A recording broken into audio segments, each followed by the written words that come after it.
Hello again, ladies and gentlemen. I'm Joe Hendy, the Android Authority app guy, and welcome to our newest show called Google Play Weekly. In Google Play Weekly, we're going to be telling you about all of the best things that have happened in the Google Play Store over the last week. So without further ado, let's get started.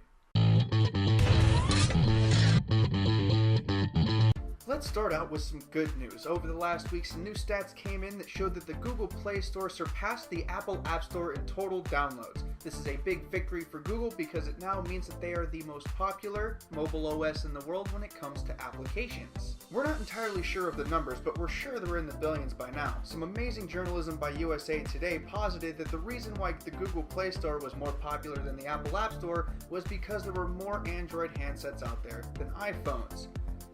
Some good work there, USA Today. Apple may still have some boasting rights, however. Even though the Google Play Store has more app downloads than the Apple App Store, the Apple App Store still has a higher app revenue by a whole bunch. However, we're not going to let that stat ruin our day today because today is Google's day.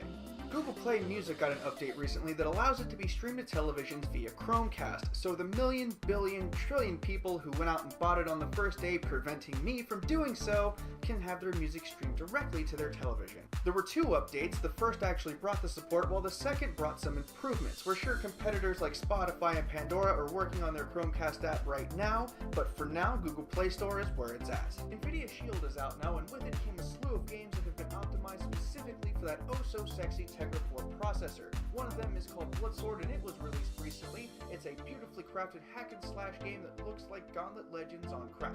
Since I don't have NVIDIA Shield or any other Tegra devices I can test this game with, here's some of the footage from the official trailer.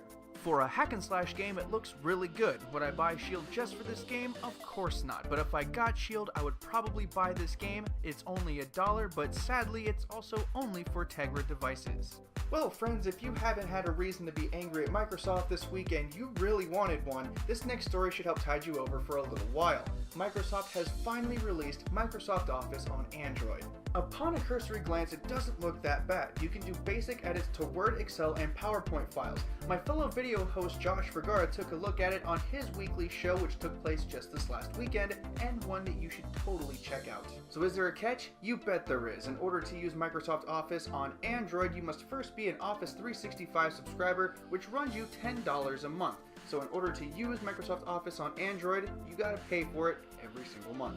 So does it get worse? You bet it does. Not only is Microsoft not going to support Android tablets, but nobody got fired over this terrible decision.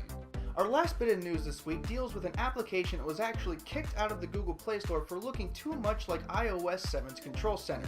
It's called Control Center, and it was actually kicked out by Google for, get this, infringing on too many of Apple's designs. That's right, Google used the I word instead of Apple to an app developer. The app received a small update and was re-released to the Google Play Store. Angry Apple bloggers predict, probably correctly, that the app will be pulled a second time from the Play Store. The funny thing is that while it looks exactly like the iOS Control Center for Android is actually a more powerful application. Even though it looks exactly like iOS 7, you can change the buttons inside the interface to change the functionality of the application. If you want it, you better pick it up quick because it's not going to be around for much longer. That about does it for this episode of Google Play Weekly. Tune in next week for a much better episode. If you liked it, don't forget to share with your friends and subscribe to our YouTube channel. Don't forget to check out our weekly news show with Josh Vergara, our weekly Q&A with Christopher Wook, and our Sunday giveaway where we give you free stuff every week. As always, thank you for watching and have a wonderful day.